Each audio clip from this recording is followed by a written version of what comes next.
Assalamualaikum warahmatullahi wabarakatuh.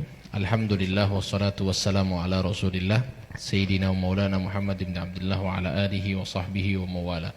Subhanaka la ilma lana illa ma 'allamtana innaka antal alimul hakim. Rabbi shrah li sadri wa yassir li amri wahlul 'uqdatam min lisani yafqahu qawli wahdi qalbi wa saddid lisani bihaqqi sayyidi wa habibi Muhammadin sallallahu alaihi wasallam. Masya Allah, pada kesempatan kali ini alhamdulillah kita bersama para teman-teman yang sudah hadir, juga teristimewa kepada tamu kita Al-Ustaz Rubianto Ibrahim. Masya Allah, gimana kabar Ustaz? Sehat? Alhamdulillah. Alhamdulillah sehat afiat. Alhamdulillah, beliau ini adalah da'i, muballigh, ya, muallim, tokoh yang ada di Gorontalo, yang mungkin bisa dikatakan dulunya ya agak sedikit keras. Ya, tapi ya, insya Allah alhamdulillah sekarang sudah mulai mengikuti belajar sehingga beliau alhamdulillah menemukan jalan yang insya Allah menurut beliau ya, dan ini termasuk daripada sawadul a'dham ya, sawadul a'dham, kebanyakan dari para ulama ambil jalannya, yaitu jalan ahlu sunnati wal jamaah. Ya Ustadz, ini saya ingin bincang-bincang sama antum. Ini bincang-bincang sebenarnya sederhana saja. Ya, anak kenal antum mungkin ya tidak terlalu lama, tapi lumayan lama juga sudah kenal antum ketika balik dari Yaman. Nah, ini insya Allah saya ingin banyak bertanya. Dulunya antum ini bukan termasuk dari kelompok ahlu sunnah wal jamaah. Dulu kan antum termasuk dari salafi ya? Betul, iya. Ya, salafi. Salafi. Ya. Ustadz, kira-kira antum pertama dulu antum berapa lama di salafi itu? Kalau saya di salafi itu sejak dari SMEA, SMK Negeri 1. Saya waktu itu kelas 3 SMEA, itu saya bergabung dengan mereka, ikut kajian, sudah mulai hafal juz 30. Setelah itu hampir saya tidak lulus di SMEA itu, karena sudah mulai fokus di pembelajaran mereka. Jadi dari SMEA tahun 98 ya, 98 sampai 2008. Ya. Ustadz, apakah dari pemahaman salafi itu, ini menurut antum ya, apakah ini cikal bakal mungkin bisa membahayakan Indonesia sendiri? Kalau kita melihat bahwa salafi ini dia membahayakan karena menolak beberapa ajaran atau beberapa aturan di Indonesia. Nah, saya contohkan misalnya mereka tidak mau hormat bendera. Antum dulu berarti tidak hormat bendera ya? Ya, dulu tidak hormat bendera. Karena itu dianggap itu togut. Nah, apa itu togut? Itu apa? Togut itu hukum selain hukum Allah. Karena orang-orang ini kan sering bilang togut. Jadi togut ini hukum selain dari hukum Allah. Jadi kalau hormat bendera itu termasuk togut berarti? Iya, jadi mereka menganggap begini, kalau hormat bendera itu sama dengan menyembah merah putih itu. Oh begitu. Jadi sehingga kalau hormat bendera sama dengan menyembah, jadi karena sama dengan beribadah, berarti sama dengan beribadah kepada selain Allah. Masya Allah. Nah, jadi sehingga memang tidak bisa hormat bendera. Iya, jadi mungkin togut juga bisa dikatakan orang yang misalnya pimpinan gitu ya, pimpinan kepada kemudian mengambil keputusan selain keputusan yang ada di selain dari hukum Allah mungkin. Hukum Allah selain dari Al-Qur'an. Menurut mereka. Iya, menurut mereka, versi mereka. Iya. Padahal tidak demikian ya. Iya. Oke. Masya Allah. Nah, dulu antum memang di salafi, apakah antum berorganisasi atau kan salafi ada dua, ada salafi yang tidak berorganisasi dan ada yang berorganisasi. Kalau saya di salafi yang tidak berorganisasi. Masya Allah. Ustadz, jadi kalau seandainya misalnya seperti kearifan lokal yang ada, bukan juga jadi pemahaman ahlu sunnah jamaah lah secara umum. Kan ada namanya, kita kan di Indonesia khususnya ada Maulid Nabi, ya, kemudian ada tahlilan. Apakah ini ditentang semuanya? Oh jelas, kalau itu jelas. Mereka menentang semua itu. Bahkan kalau misalnya Maulid Nabi, bayangkan orang kayak dengan antum majelis Rasulullah kan, Maulid Nabi, itu mereka anggap bahwa itu berlebihan kepada Nabi. dianggap gulu kepada Nabi. Ya, jadi kita cinta kepada Nabi. Orang kan buat Maulid Nabi itu kan saking ekspresi cinta. Ya, tapi mereka kalau mereka terlalu kaku, cinta mereka hanya ikut sunnah doang. Nah, itu kekakuan mereka. Jadi sebenarnya cinta itu dengan kita merayakan Maulid Nabi itu salah satu bentuk kecintaan. Kenapa sih? Bahkan ulama-ulama di Mesir saja, di Yaman, ya, mereka membaca kitab Syama'ilul Muhammadiyah satu malam full, ya, dengan teknis seperti sama dengan di Gorontalo, ya, ada di Kili. Kan cuman teknisnya yang berbeda. Kalau di Mesir pakainya bahasa Arab, kita di Gorontalo pakai bahasa Gorontalo, ya, beda. Jadi cuman teknis saja. Tapi mereka malah membid'ahkan itu. Ya, mereka menganggap itu adalah hal-hal yang yang tidak ada dalam syariat Islam. Itu begitu juga tahlilan. Tahlilan mereka anggap itu bukan dari syariat Islam karena mereka bilang hak kepada mayat itu cuma memandikan, mengkafani, menguburkan, menyolati. Ya, itu saja. Jadi mereka bilang kalau misalnya tambah dengan mentahlilalkan itu tidak dianggap bagian daripada hal itu. Itu kan hukum yang dibahas ini masuk bab ihdas sawab, memberikan hadiah pahala kepada si mayit. Ya, padahal pahala. Mengirim pahala, iya. Jadi Ustadz kan ini pemahaman Salafi Wahabi, ini saya tahu. Wallahu a'lam, mungkin antum lebih tahu lah. Kan mengkafirkan ada membid'ahkan, ya, mengatakan saudara muslim itu syirik atau musyrik lah. Musyrik ini orang menyekutukan Allah dengan sesuatu, ya, selain Allah. Nah, ini kalau menurut saya ini kan ketika sudah dibilang kafir, ya, apakah menurut antum juga sama? Kan kafir, berarti sudah kafir, berarti sudah ini sudah bukan saudara saya berarti. Karena sudah kafir dia. Ya, apakah itu juga bisa membahayakan? Karena mungkin antum pernah dengar, pertama itu kan tafkir. Ya, tafkir itu adalah pemikiran. Kemudian setelah itu takfir, mengkafirkan. Kemudian tafjir, pemboman, ya kan? Jadi ini mungkin ya step by step, ya. Satu persatu. Artinya kita mungkin karena memang beberapa kitab, Ustadz minta maaf ya. Seperti di Yaman itu kan ada namanya Kitabut Tauhid. Itu yang kami pelajari, itu yang kami lihat, Kitabut Tauhid ini dipelajari sama ISIS yang ada di Yaman. Masya Allah. Dipelajari sama Al-Qaeda yang ada di Yaman. Sama juga dengan dan antum mungkin pelajari juga kitab itu kan? Iya, pernah. Ustadz pelajari kitab itu. Kira-kira kitab itu yang dipelajari oleh antum dulu, ya, itu ada enggak mengkafirkan orang dalam kitab tauhid itu, mensyirikkan orang? Ada. Jadi kemungkinan besar, ya, ketika mereka ISIS pelajari kitab itu, mereka langsung berpikir, ini kafir, bunuh sudah, darahnya halal kalau begitu. Ini kira-kira menurut antum bisa membahayakan memang. Antum dulu ketika lihat kayak kita begini, antum benci enggak? Oh iya, itu yang saya ingin ungkap, ya. Mohon maaf Habib, dulu saya ini Habib ini saya anggap ini ahlul bid'ah semua, Pak. Pembawa syirik, pembawa ajaran mohon maaf ya, dan alhamdulillah saya kadang itu kalau melihat kilas balik dulu kadang saya menangis dan kadang saya juga tertawa, ya, agak lucu memang. Karena apa? Karena saya anggap dulu itu memang namanya juga didoktrin, dogmatis, ya. Jadi ditanamkan bahwa para habib itu maunya bawa foto-foto habib-habib untuk dipampang di rumah, untuk dihormati, sehingga bawa-bawa khurafat, bawa-bawa kesyirikan.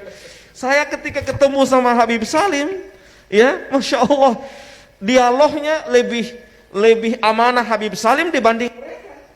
Ya, saya contohkan misalnya ada beberapa masalah, saya contohkan, walaupun Habib Salim tidak sepemahaman itu, Habib Salim paparkan sama saya. Walaupun itu bukan pemahaman Habib Salim, itu menunjukkan bahwasanya Habib Salim ini orang yang amanah dalam menyampaikan, sekalipun itu bukan pemahaman beliau, tetapi beliau sampaikan. Tapi kalau mereka tidak, yang mereka sampaikan hanya pemahaman mereka. Ketika yang berbeda dengan mereka tidak sampaikan. Ini kan tidak amanah. Ya, itulah sehingga sangat membahayakan. Mereka mendoktrin anak buahnya. Orang yang berbeda, jangankan dulu orang yang berbeda saja sudah dianggap itu syubhat.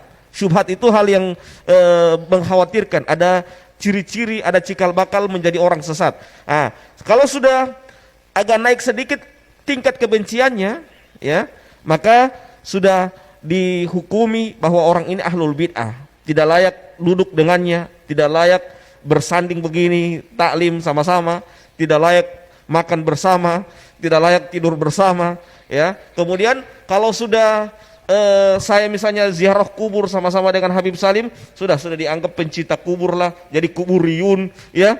Sehingga apa namanya dianggap penyembah kubur lah. Kalau sudah dianggap penyembah kubur berarti sudah sama dengan musyrik, ya, seperti itu. Ya, itulah kenapa sampai, dan alhamdulillah, dan memang di sana sebelumnya itu memang saya lihat analisa dan nalar itu mati, ya, sehingga ketika apa yang disampaikan oleh guru ditelan mentah-mentah, ya. Karena apa? Guru kan membungkus bahwa itu mereka punya dalil, bahwa dengan dalil. Jadi dalil mentah yang mereka keluarkan, kita sebagai murid sami'na wa ata'na.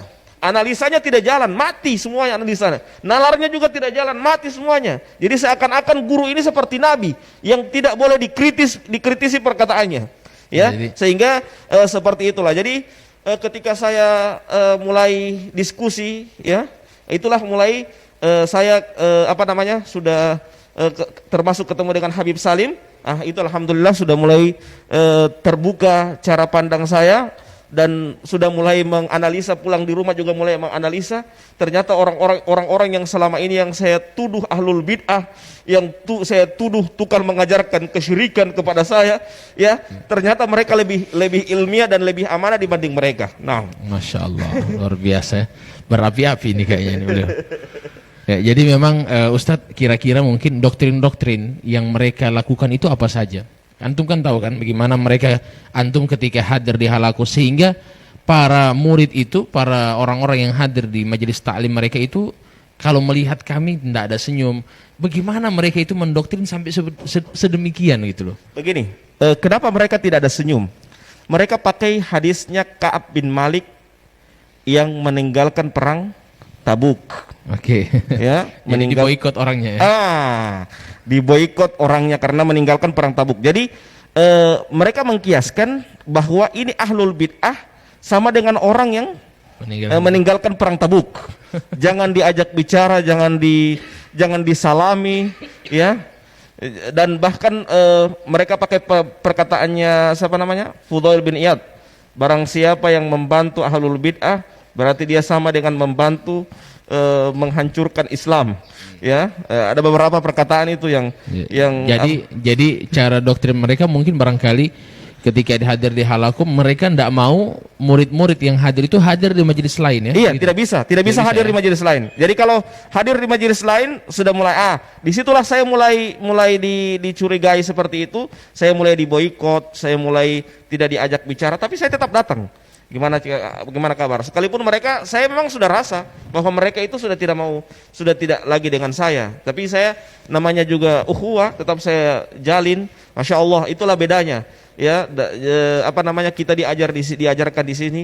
Ya, saya di NU diajarkan bagaimana ukhuwah dengan baik di majelis Rasulullah, bagaimana juga ukhuwah diajarkan dengan baik. Ya, itulah sehingga tidak pernah ada kebencian kepada mereka. Sekalipun mereka benci sama saya karena saya sudah dicap ahlul bid'ah. Kadang mereka tanya sama saya, Ustadz bagaimana hukum ini? Saya tanya balik, ente bisa terima punya jawaban karena anak ini di mata antum sudah ahlul bid'ah. Jadi seperti itu. Oke, mungkin ada pertanyaan sampai. Ya, terima kasih. Dari penyampaian tadi sangat menarik, ya, dari perjalanannya Pak Ustadz Robi.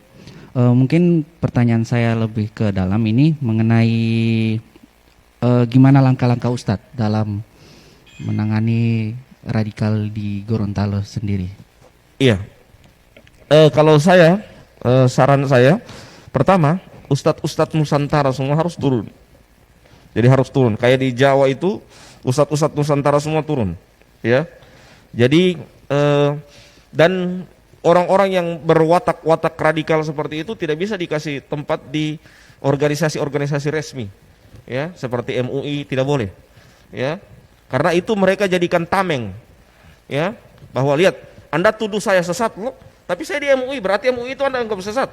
ya. Jadi mereka bersembunyi di organisasi resmi seperti itu, sehingga mereka seakan-akan tidak dianggap sesat. Sehingga dan juga mereka sepak terjang mereka lebih leluasa untuk menyebarkan pemahaman mereka, dan mereka anggap itu adalah ajaran yang benar dan dipahamkan kepada masyarakat bahwa itu adalah ajaran yang benar. Padahal mereka secara step by step mereka mengajarkan kebencian kepada orang yang berbeda dengan mereka. Ya, jadi kalau orang yang berbeda dengan mereka, walaupun masih ada koridor macam kayak kita ikut mazhab Syafi'i, karena mereka mazhab Hambali, mereka tanamkan kebencian kepada murid-murid mereka untuk benci kepada kita. Kita ikut mazhab Syafi'i, ya. Jadi seperti hanya beda mazhab saja, mereka tanamkan kebencian. Apalagi kalau masalah yang sudah berbicara Asy'ariyah, ya, masalah akidah, pemahaman. Jadi mereka sudah tidak bisa menerima lagi. Masalah saja mazhab mereka tolak, apalagi masalah yang lebih tinggi dari itu. Jadi kalau saran saya pertama, ulama-ulama Nusantara harus gencar di berbagai macam lini, di media, kemudian juga di taklim harus juga rutin. Yang kedua, mereka jangan diberikan tempat untuk di organisasi resmi seperti itu. Yang ketiga, memang harus di cara bertanyanya, melihat radikalisme atau tidak, kita tanya bagaimana hukum Anda, menurut Anda tentang Maulid Nabi. Kayak Habib Salim tanya sama saya, bagaimana hukum menurut Anda tahlilan? Bagaimana hukum menurut Anda perayaan Isra dan Mi'raj? Kalau mereka bilang itu bid'ah, itu radikalisme, ya. Itu bibit-bibit radikalisme. Karena apa? Ini kan sudah ajaran nasional. Maksudnya sudah seandainya itu salah, berarti presiden berbuat kesalahan loh. Berarti seandainya itu salah, semua orang yang melakukan itu semua dianggap salah semua, ya, karena merayakan hal seperti ini, ya. Bukan cuman di Indonesia, ulama Saudi, ulama Yaman, ulama Mesir, ulama Yaman dianggap salah semuanya merayakan hal itu, ya. Bayangkan mereka sudah menanamkan kebencian kepada muridnya untuk benci kepada ulama-ulama besar, ya, ulama-ulama yang lebih paham sama dari mereka tanamkan kebencian kepada murid-murid mereka. Jadi itu agar menangkal radikalisme di Gorontalo secara khusus dan di Indonesia secara umum. Dan paham radikalisme itu versi mereka dan versi kita beda. Kalau versi mereka radikalisme itu nanti pemboman itu baru kemudian dianggap radikalisme. Nanti sudah bom, ya. Nanti sudah meledak, baru itu dianggap radikalisme. Tapi mereka radikalisme mereka tipis-tipis dari awal, ya. Tidak mau hormat bendera, tidak mau tidak mau pergi ke tahlilan, ya, tidak mau merayakan Maulid Nabi, tidak mau merayakan Isra dan Mi'raj, ya, semua ajaran-ajaran seperti itu. Muslim kafir, ya, muslim kafir, ya, caci maki, ya. Jadi memboikot saudaranya yang tidak semajelis dengan mereka, ya, dianggap ahlul bid'ah. Misalnya Habib Salim, ketua majelis Rasulullah Provinsi Gorontalo, dianggap dedengkot ahlul bid'ah karena apa? Karena kaptennya majelis Rasulullah, ya. Jadi seperti itu. Jadi dan mereka, cara sikap mereka tidak cara pandang mereka kepada orang-orang yang seperti ini tidak ada senyum, ya. Lisan mereka keluar ayat-ayat Al-Quran, tapi hati mereka busuk, memberikan kebencian kepada kaum muslimin. Sama dengan orang-orang Khawarij di zaman dahulu, bacaan Quran mereka kalah dengan sahabat, ya. Tapi kata Nabi apa? Yamrukuna minad din kama yamrukus sahmi minar ramiyah. Mereka keluar dari agama seperti keluarnya anak panah dari busurnya, ya. Jadi mereka bacaan, coba lihat orang-orang Khawarij di zaman dahulu itu, bacaan Quran mereka itu bagus, sama dengan mereka. Coba lihat kalau mereka ceramah, dalil. Tapi setelah itu prakteknya apa? Mereka benci kepada orang yang berbeda dengan mereka. La ilaha illallah. Ini sangat berbahaya dengan pemahaman seperti ini. Masya Allah. Luar biasa, semakin lama semakin hangat kayaknya perbincangan. Ya, jadi alhamdulillah kita sudah dapat banyak ilmu dari beliau yang insya Allah mudah-mudahan negeri kita ini dijaga oleh Allah Subhanahu Wa Taala dari pemahaman-pemahaman seperti itu, Ustaz. Karena memang khawatirnya begitu, yang paling dikhawatirkan itu anak-anak muda. Anak muda ketika didoktrin benci kepada saudara muslim, ya kan, mereka kan belum tahu apa-apa. Di situ ada satu perkataan ulama, manittasa'a ilmuhu qalla inkaruhu. Jadi semakin luas ilmunya seseorang, semakin sedikit ingkarnya sama orang lain. Mereka itu saja ketika hadir di majelis ta'lim mereka suruh fokus jangan ke majelis ta'lim lain. Tidak boleh. Kalau kalian ke sana berarti kalian sudah ikut dengan ahli bidah. Jadi cuma sama mereka-mereka. Jadi yang diajarkan ilmu-ilmu itu saja. Nah, ketika diajarkan ilmu itu saja mereka punya pemahaman tidak terbuka, didoktrin harus begini, harus begini. Nah, akhirnya ini yang menjadikan ya mungkin ya kepemahaman yang demikian juga bisa jadi. Ya kan, kepemahaman sampai minta maaf, sampai bisa benci saudara muslim, sudah halal darah, ya sudah dibunuh. Khawatirnya sampai terjadi bom bunuh diri, ya mungkin dari situ semua. Di situ saya sampaikan tadi, ISIS itu kan begitu juga. Ya Kitab Tauhid dipelajari sama ISIS. Al-Qaeda mempelajari juga itu kitabnya, ya kan? Jadi bayangkan mereka ini kita tahu bersama main bunuh. Ya dari mana? Ya dari Kitab Tauhid yang dipelajari. Ya kita mungkin banyak yang bilang, oh ini beda ustadz. Kalau di sana begitu dia punya ustadz kasar, radikal, tapi di Indonesia aman-aman. Oh iya, di Indonesia memang aman-aman, cuma di situ sudah ada Tapi mereka malu-malu bukan aman-aman. Nah itu bahaya. Jadi oleh karena itu memang mungkin insya Allah antum-antum seperti Ustadz, seperti antum insya Allah lebih lagi hadir di masjid-masjid, ya berikan pemahaman. Karena kalau orang tua itu saya rasa tidak perlu dipahamkan lagi. Karena orang tua itu sudah dibekali dari kecil. Yang bahaya itu anak-anak muda yang kosong, tidak punya pemahaman agama, tidak didoktrin dari orang tuanya, sehingga ketika sudah besar ya bisa terikut dengan ajaran mereka. Seperti itu kira-kira. Mungkin ada pertanyaan? Silakan. Ya, terima kasih. Setelah saya mendengar tadi penjelasan dari Pak Ustadz, bahwa Pak Ustadz selama di Wahabi ini sekitar kurang lebih 10 tahun. Jadi pertanyaan saya di sini, kira-kira apa tujuan utama daripada mereka Wahabi ke Indonesia, khususnya ke Gorontalo? Itu tujuan utama. Kemudian dalam penyebaran ini membutuhkan dana. Kira-kira dananya ini dari mana saja, Pak? Terima kasih, Pak Ustadz. Kalau target mereka itu pertama, target mereka itu mereka mencari massa dengan sebanyak-banyaknya. Jadi mereka membuat taklim di mana-mana. Setelah mereka membuat taklim di mana-mana, ya mereka sudah mulai banyak massa. Bahkan mereka kadang di kepolisian juga ada, ya ada namanya PCS, Polri Cinta Sunnah. Ya, itu organisasi mereka. Polri Cinta Sunnah. Itu di situ ada orang-orang mereka dan ustadz-ustadz mereka di apa namanya pembinanya di dalam, ya PCS. Ya, dan setelah itu target mereka masuk ke organisasi-organisasi resmi supaya dianggap legal, ya seperti MUI, ya. Mereka mulai masuk di situ. Nah, setelah itu baru kemudian di samping itu mereka dapat gaji dari dari luar negeri. Mereka dapat gaji kurang lebih 20 juta satu bulan. Ya, 20 juta satu bulan.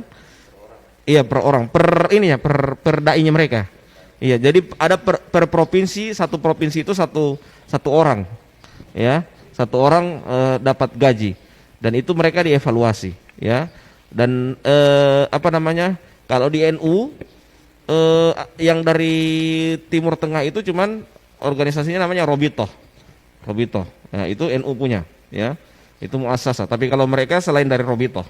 Jadi selain dari Robitoh ada beberapa yayasan itu yang mendanai mereka. Jadi jangan heran ada TV-TV mereka tanpa iklan semakin hari semakin besar, ya.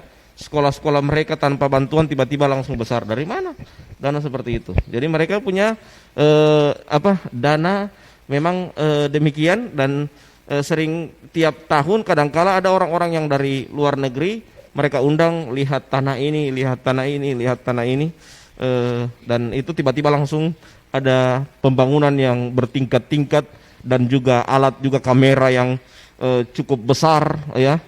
Dan lebih tinggi kualitasnya dari Indonesia karena memang mereka sudah diberikan bantuan seperti itu. Saya kemarin ditawarkan beberapa 10 tahun yang lalu ya, ditawarkan bagaimana Ustadz Robi kalau antum mau kami belikan kamera dan nanti bawa ke Gorontalo untuk dakwah di sana.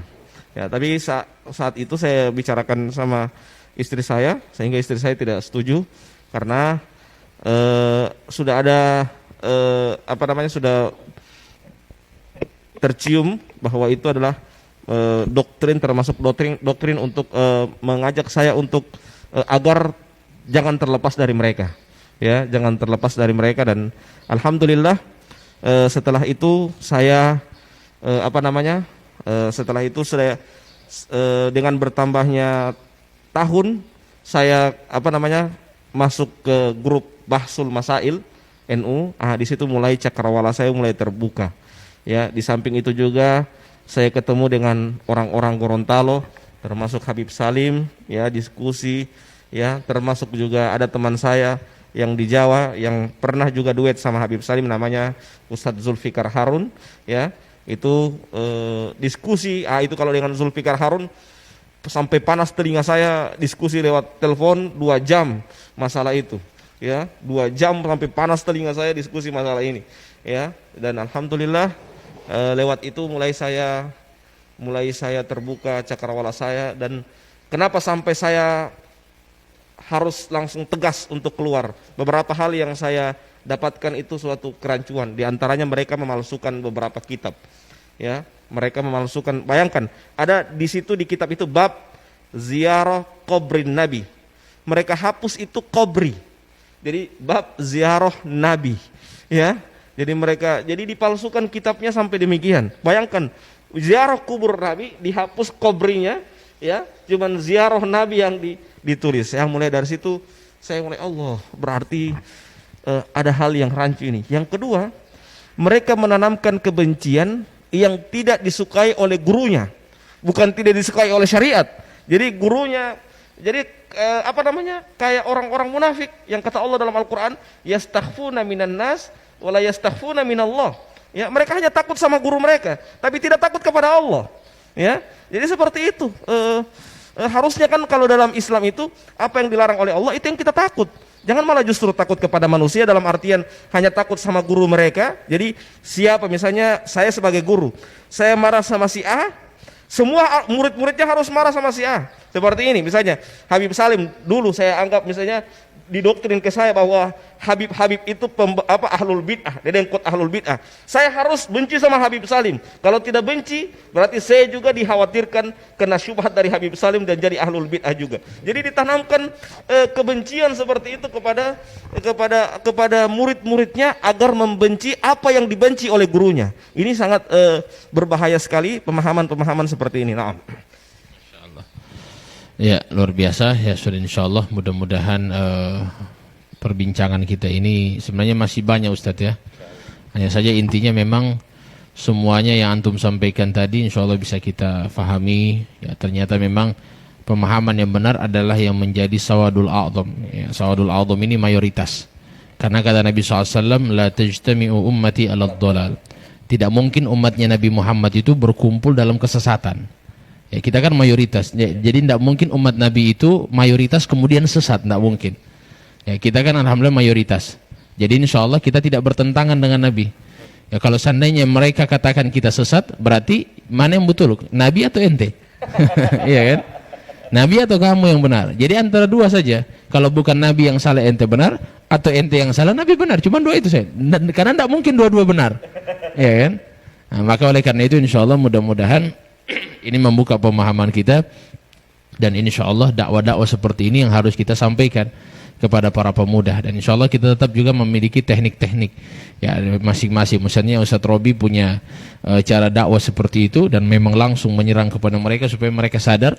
Ya, mungkin juga dari saya mungkin ada teknik sendiri dalam berdakwah kepada mereka, dan insya Allah mudah-mudahan semuanya saling mengisilah satu sama lain. Dan insya Allah mudah-mudahan semua para pemuda akan kembali ke manhaj yang benar, manhaj ahlus sunnati wal jamaah yang dibawa oleh para ulama kita. Amin ya rabbal alamin. Terima kasih banyak atas kehadirannya dari bapak-bapak juga yang sudah bertanya, dari Ustadz wabil khusus yang sudah datang jauh-jauh dari Bualemo. Ya, alhamdulillah bisa sama-sama meluangkan waktunya bersama kita. Ya, terima kasih banyak dan mudah-mudahan barokah dan manfaat. Billahi taufiq wal hidayah. Assalamualaikum warahmatullahi wabarakatuh. Waalaikumsalam warahmatullahi wabarakatuh.